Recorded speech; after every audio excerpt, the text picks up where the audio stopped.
¿Es usted Mijun de la Universidad de Mijusilón? Comenzamos con el Mijusilón de hoy, 30 de diciembre. Bienvenidos a Mijun, donde seguimos manteniendo los principios básicos de la inversión en acciones estadounidenses, como siempre. Hoy ya es 30 de diciembre. Ahora solo quedan 2 días para el 2025. No sé cómo hayan pasado el 2025, fue una historia de noticias. A veces pienso que nuestra vida es una serie de muchas decisiones y elecciones. Al vivir, inevitablemente tenemos que tomar varias decisiones y elecciones en diferentes momentos, y creo que lo que se forma al juntar todas esas decisiones y elecciones es nuestra vida. En ese sentido, en 2025 tomé una decisión muy grande. Mi familia y yo nos mudamos a Malasia. No fue una decisión fácil. Después de tomar una decisión así, para que esa elección y decisión den un resultado exitoso, desde el momento en que eliges y decides, es muy importante creer que tu elección y decisión fueron las mejores y apoyarlas completamente. Ahora, en el inicio del 2026, ustedes también tendrán que tomar muchas decisiones y elecciones. No importa qué planes hagan o qué decisiones tomen, si creen que su elección y decisión fueron las mejores y las apoyan completamente, probablemente podrán hacer del 2026 un año exitoso y feliz. Bien, entonces, 30 de diciembre de 2025, comenzamos ahora mismo con las noticias de Big Deus de hoy. Hace poco les hablé sobre elecciones y decisiones. Cuando inviertes en acciones, tienes que tomar muchísimas decisiones y elecciones todos los días. Por eso es difícil relajarse y estar tranquilo, aunque sea por un momento.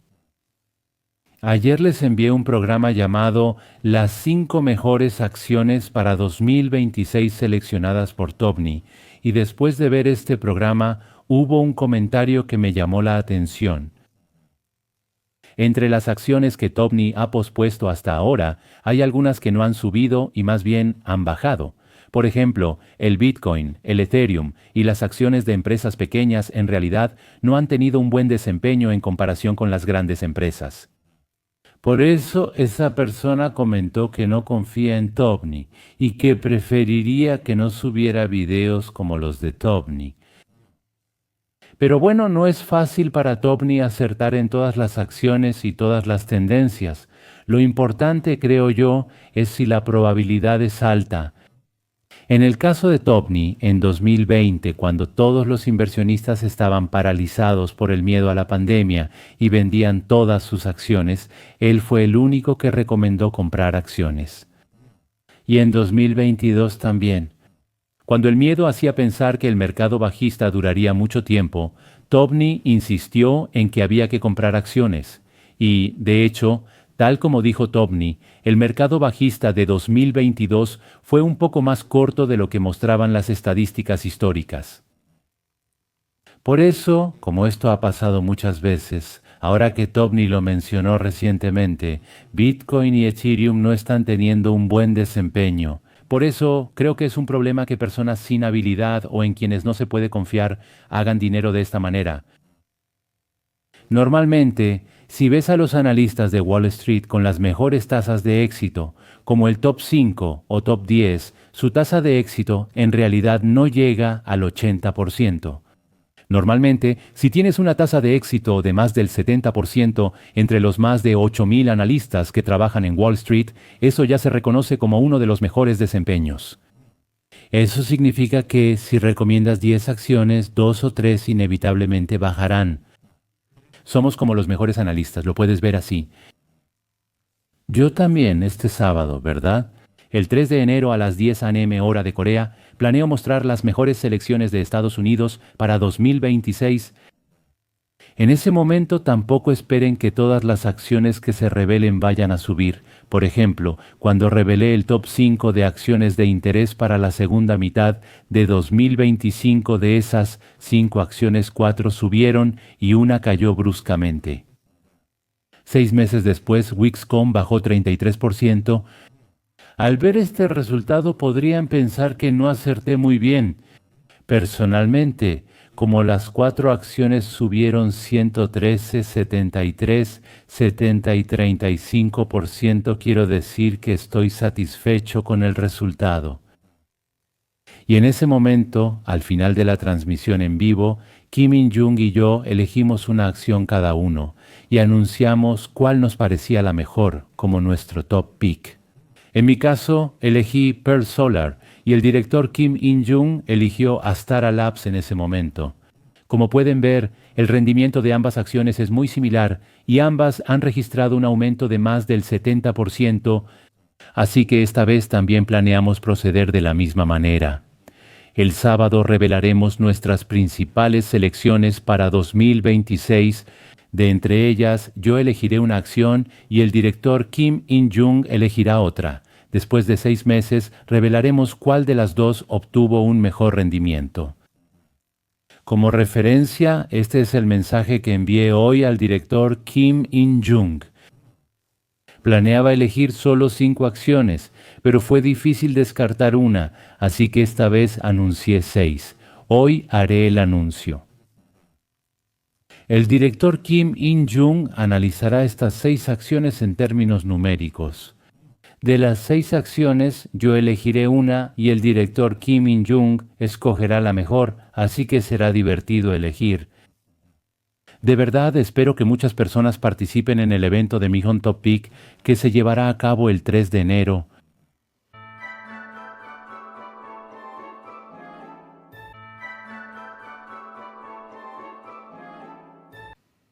Hoy también vamos a echar un vistazo rápido al estado del mercado estadounidense de ayer. Veamos el mapa del S&P 500. Se pueden observar 2 fenómenos principales. El primero es que, en general, hubo más acciones que subieron que las que bajaron.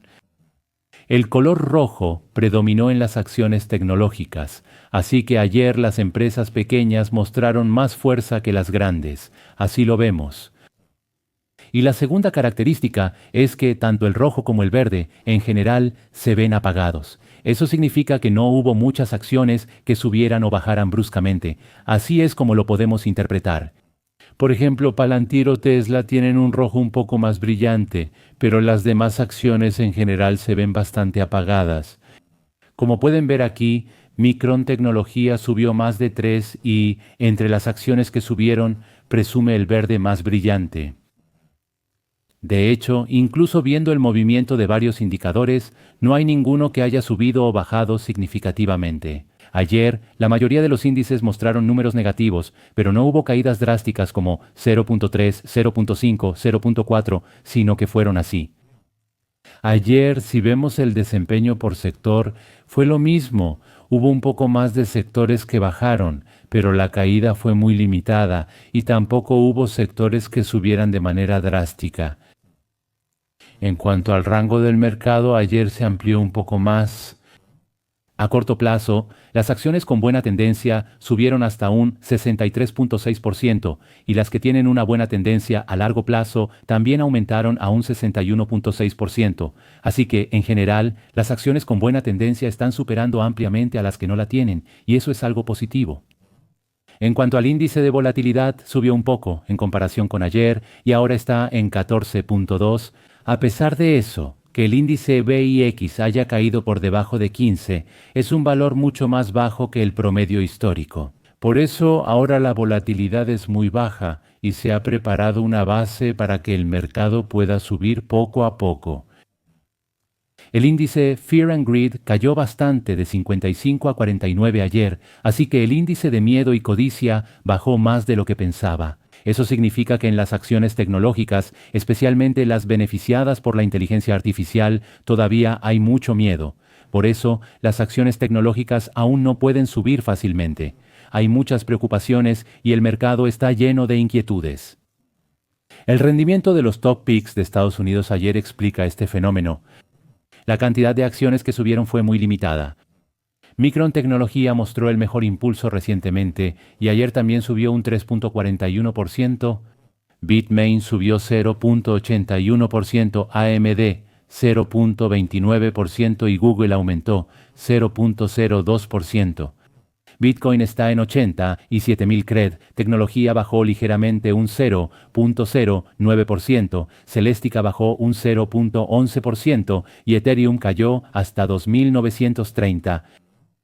El fondo cotizado en bolsa que estima Ethereum subió un 0.35%, Versola bajó un 0.53%, TSMC bajó un 0.63% y Meta bajó un 0.69%. En general, las caídas fueron bastante pequeñas.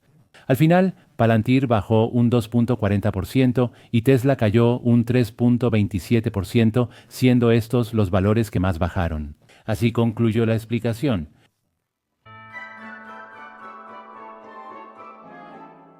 Hace rato, cuando vimos el mapa del S&P 500 en general, no había muchas acciones que hubieran caído o subido bruscamente.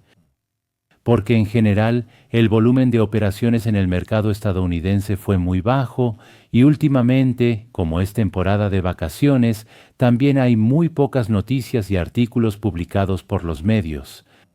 Por eso, para creadores como yo que leemos muchos artículos y les proporcionamos contenido a ustedes, es un poco difícil trabajar, ya que no se encuentran muchos artículos útiles. Así que hoy, al igual que ayer, les voy a leer otro artículo sobre Nvidia, porque salió una noticia muy importante que puede representar el futuro de Nvidia. Vamos a leer este artículo y les explicaré en detalle qué significado tiene para las perspectivas futuras de Nvidia. Nvidia. La buena noticia es que, según el acuerdo de septiembre, completaron la adquisición de la participación de Intel por $5.000 millones. Bueno, primero que nada, vamos a identificar el punto clave de este artículo. Nvidia completó el lunes el proceso de compra de acciones de Intel a un precio de $23.28 por acción por un total de $5.000 millones. Este precio de compra es 36% más bajo que el precio de cierre de Intel del viernes pasado. Pero podrán ver más adelante que no fue una compra increíblemente barata.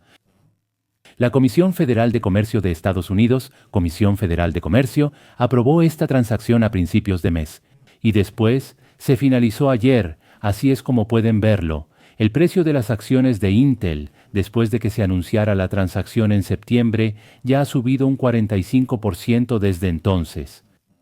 Por eso, aunque Intel se negoció a un nivel un 36% más bajo que el precio de cierre del viernes, no se puede decir que fuera un precio excesivamente bajo. En este contrato, incluye un plan para unir los chips unidad central de procesamiento de Intel con los aceleradores de inteligencia artificial líderes de Nvidia en servidores de inteligencia artificial de Nvidia.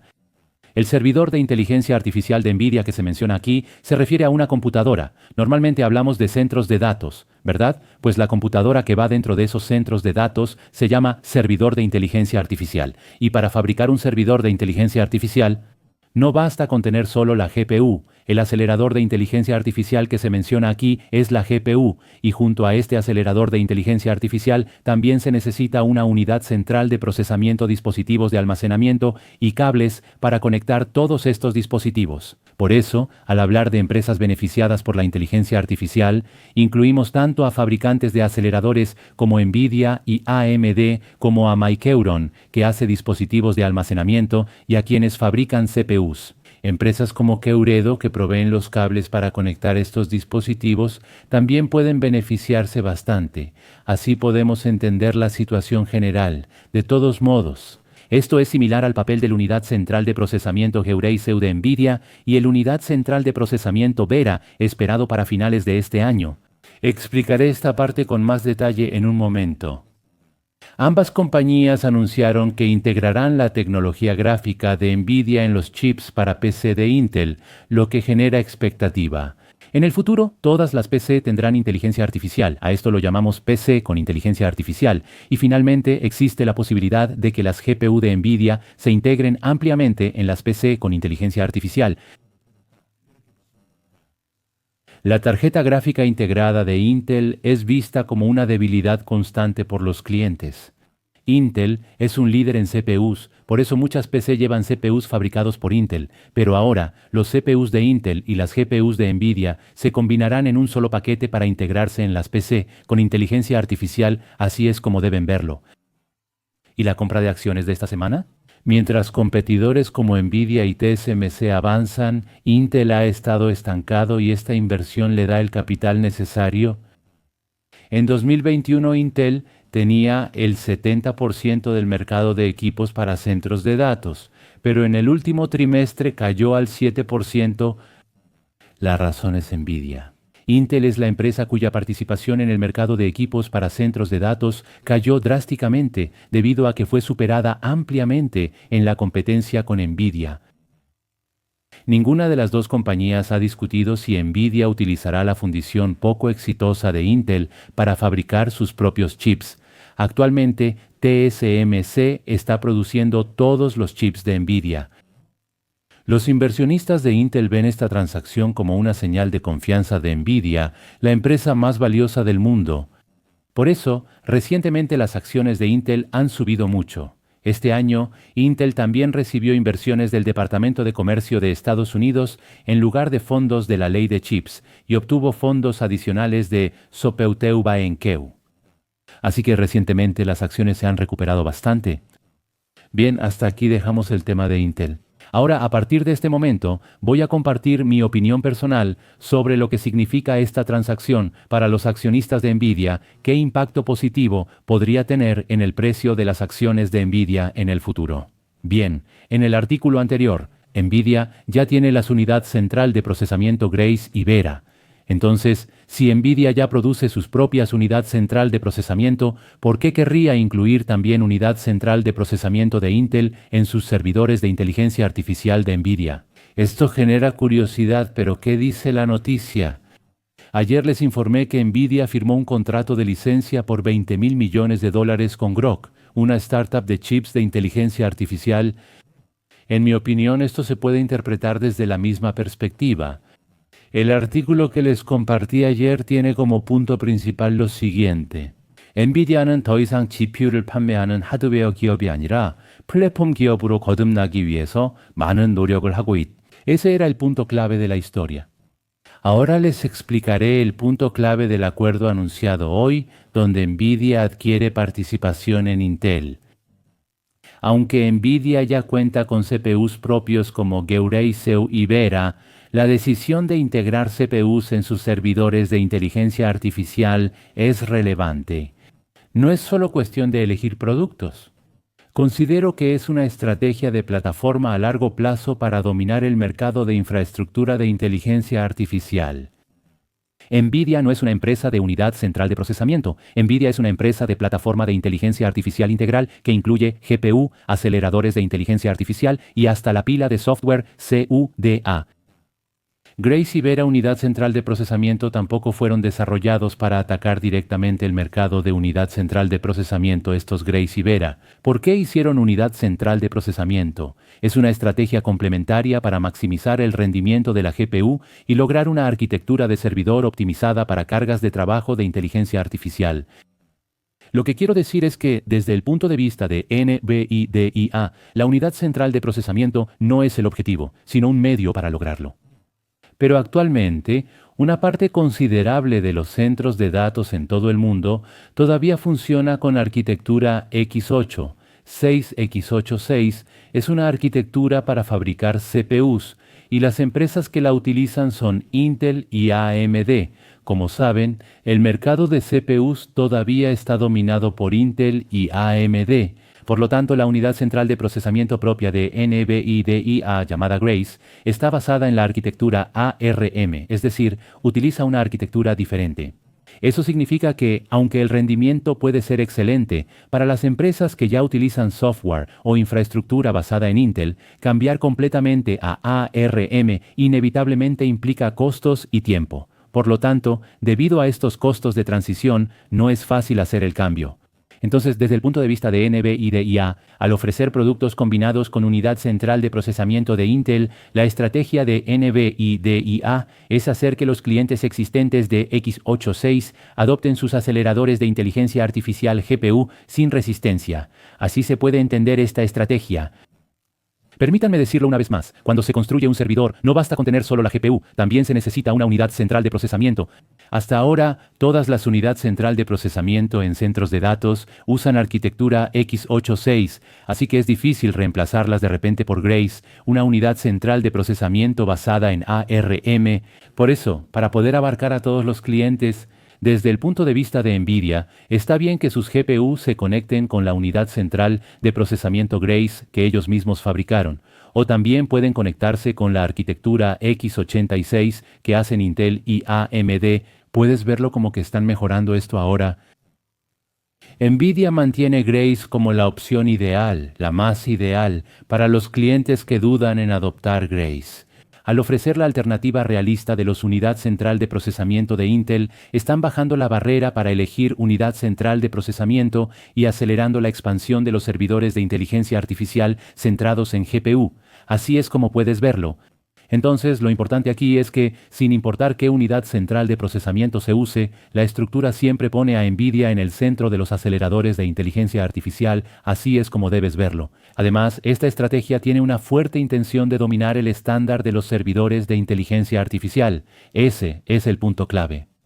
NVIDIA permite que elijas el unidad central de procesamiento de manera flexible, es decir, no solo los que ellos fabrican, sino también los de Intel, por ejemplo. Pero lo importante es que la estructura central del servidor de inteligencia artificial, compuesta por GPU, red y el software stack, sea de ellos. NVIDIA busca fijar el estándar según sus criterios y entre los componentes del servidor solo es flexible con el unidad central de procesamiento. No lo ha abandonado, solo lo gestiona con flexibilidad.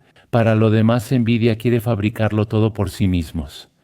Bien, si esto sucede, los fabricantes de servidores y los clientes de centros de datos pueden cambiar la unidad central de procesamiento, pero cada vez será más difícil salir del ecosistema de NVIDIA.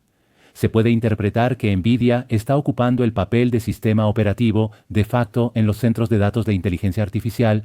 Bien, y otro punto de vista importante es el cambio de posición de Intel.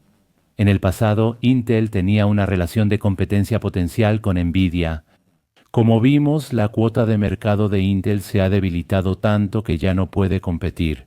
Por lo tanto, ahora que Intel ha perdido el liderazgo en el mercado de aceleradores de inteligencia artificial desde la perspectiva de NVIDIA, Intel se ha convertido más en un socio útil que en un competidor a vencer. Así que, en el momento en que NVIDIA acepta la unidad central de procesamiento de Intel, ¿qué sucede?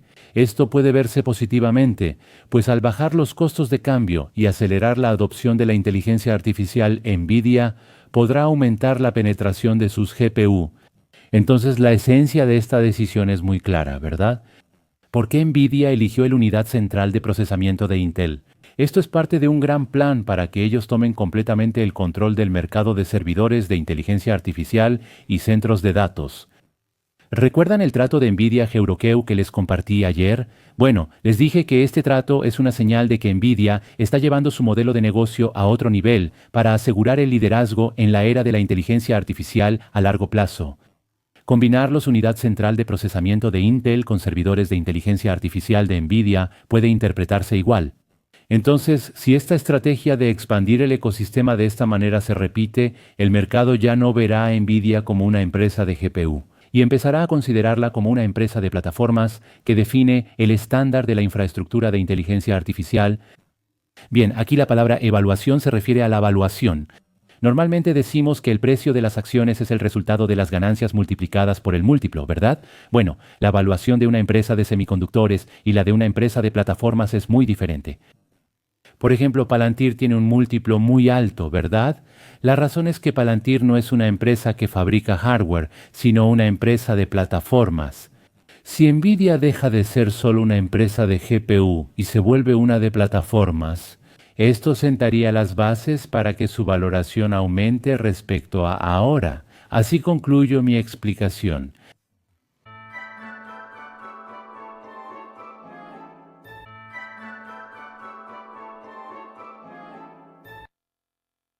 Probablemente lo notaron mientras veían la transmisión.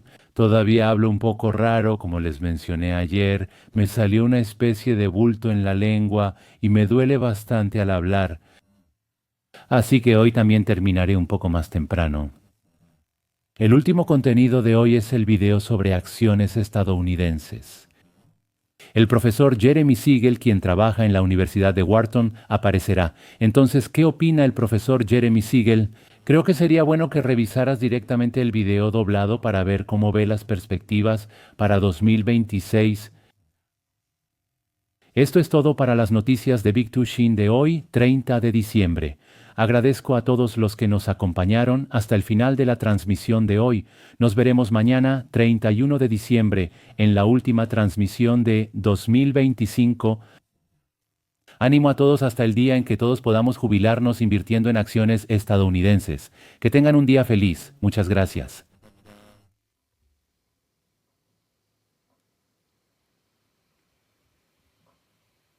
Ahora la persona que nos acompañará es el profesor Jeremy Siegel, profesor emérito de finanzas en la Wharton School of Business y economista jefe de Wisdom Tree.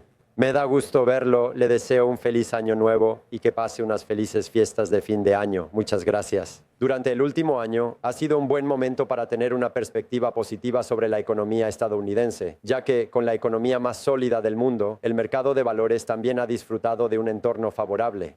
Si vemos las cifras del Producto Interno Bruto del tercer y cuarto trimestre, aunque todavía no se han publicado todos los datos finales, 2 días antes de Navidad, el Banco de la Reserva Federal de San Luis estimó y anunció una tasa de crecimiento del 3% para el cuarto trimestre. Si sumamos a esto que el Producto Interno Bruto del tercer trimestre superó el 4%, a pesar de que el primer trimestre fue negativo, la tasa de crecimiento total de 2025, a pesar de varios disturbios causados por los aranceles, será en el último año del gobierno de Joe Biden. Es un ritmo de crecimiento más rápido, se registrarán cifras récord.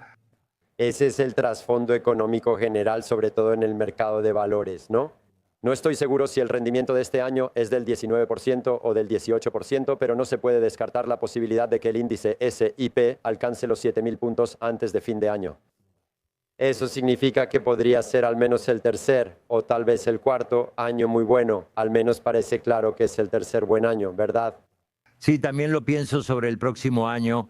Por supuesto, estas perspectivas han existido desde hace tiempo porque la subida de Magnificent Chibull ha sido realmente sin precedentes. El próximo año, el S&P 500 con muchas acciones tecnológicas y de Chibull podría tener un rendimiento de un solo dígito y no alcanzar los 2 dígitos. Pero aún así, ¿no sigue siendo una cifra nada mala? Por otro lado, las acciones que no pertenecen al grupo de los Magnificent Seven podrían registrar un rendimiento de alrededor del 10 al 15%. Los Magnificent Seven también podrían tener un rendimiento positivo, no negativo, pero es probable que se mantengan en un solo dígito bajo. Por supuesto, hacer una previsión a un año es muy difícil, pero si esta tendencia se presenta, podría ser un punto de inflexión claro en comparación con los últimos 3 años. Aún así, 2026 todavía podría ser un mercado muy bueno.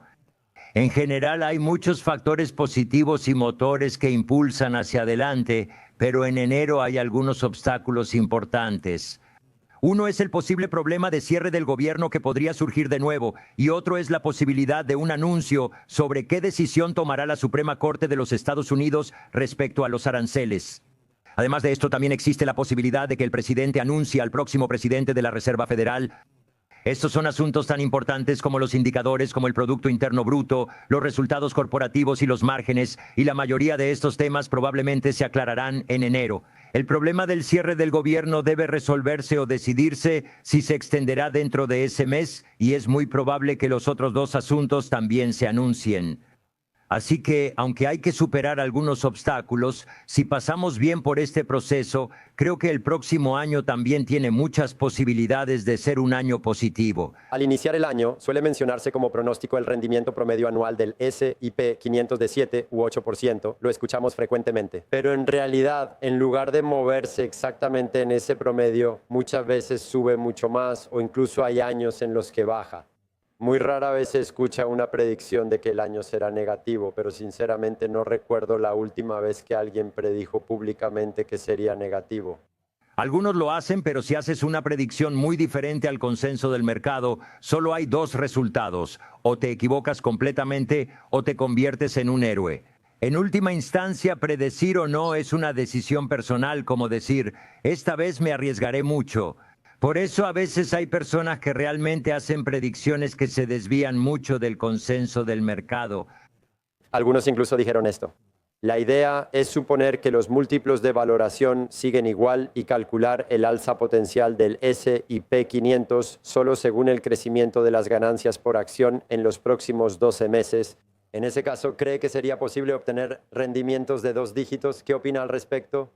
En mi opinión, bajo ese supuesto, creo que un rendimiento de alrededor del 8 o incluso 10% es perfectamente posible. La velocidad de crecimiento de los Magnificent 7 disminuye cada año, pero aún mantienen tasas anuales del 17% al 22%. El PER supera las 30 veces, lo que indica una compresión de evaluación o reducción del múltiplo. Por supuesto, Tesla tiene un PER cercano a 200, así que hay que analizarlo por separado, pero las empresas como Tesla, que crecen un 20% anual, están cotizando a un PER de alrededor de 30 y su tasa de crecimiento se está desacelerando. Aún así, no lo llamo una burbuja. Tampoco estoy prediciendo que esto vaya a durar para siempre, ni digo que no habrá empresas que obtengan resultados decepcionantes. Pero lo que he estado enfatizando es que quienes llaman a la situación actual una burbuja o la comparan con la burbuja de las .com del año 2000 no están mirando lo suficiente los datos reales y los fundamentos que muestran los hechos.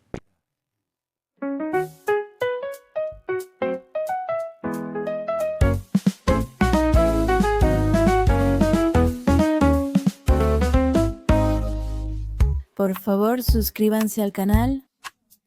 Cada día las personas crecen un poco. ¿Será que en su corazón nace una emoción? Deja de lado la avaricia. Esta vez tampoco perderé. El resultado es solo una continuación del proceso. No tengo miedo aunque venga una oscuridad. Tomando tu mano temblorosa, avanzaré y seré la luz de un mañana invisible. Una inversión feliz, Baedal Minjok, que apoya los sueños de cada uno. Un hermoso camino cuesta abajo. Caminemos juntos. Una inversión feliz, junto a Miyu, estaremos juntos hasta el día que decidamos retirarnos con Gukyo Sikwa.